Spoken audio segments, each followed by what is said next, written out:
Hello du tak Reilo te ron betur chin Hele pangpar moi ber thiak tu Siam tu pathian kadila Le khathon ringot zong ka khamlova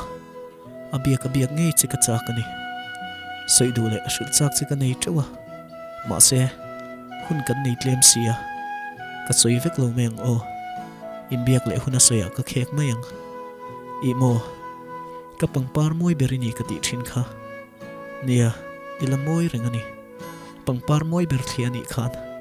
Ka kaya chefek ti siya tiro Ka beidonga Ka lungaya Ka trapasin Ma se Siam tun van ram moi tur chin Adu chati ka siya thian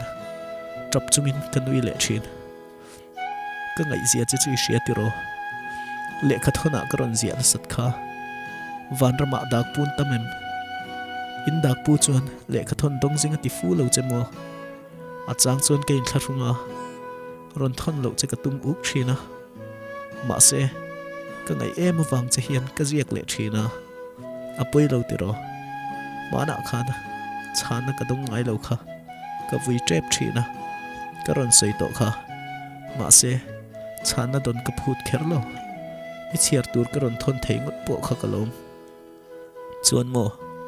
Soi tur ka ti te kha Abo duak me Kalayan yang Imo Kakua harzual em ani Christmas at night to siya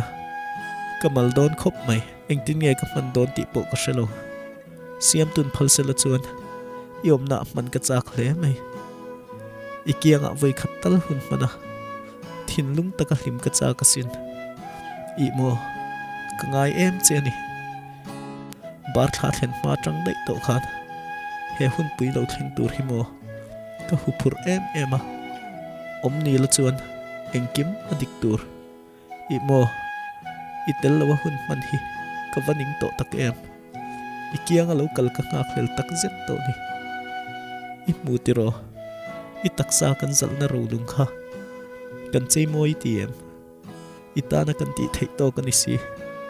Ka van ngay tak che em Ka beri to em ay che Kadu tok to nge Imo Kap mangay Van rama khan ihlimti ka siya Ihlimti ka siya ta vangin ka lima Min ngay ve chin pun ka ring Christmas lim takin lo mangla Khuvata tam suo Sitlangi kai ma em ka In enkol chala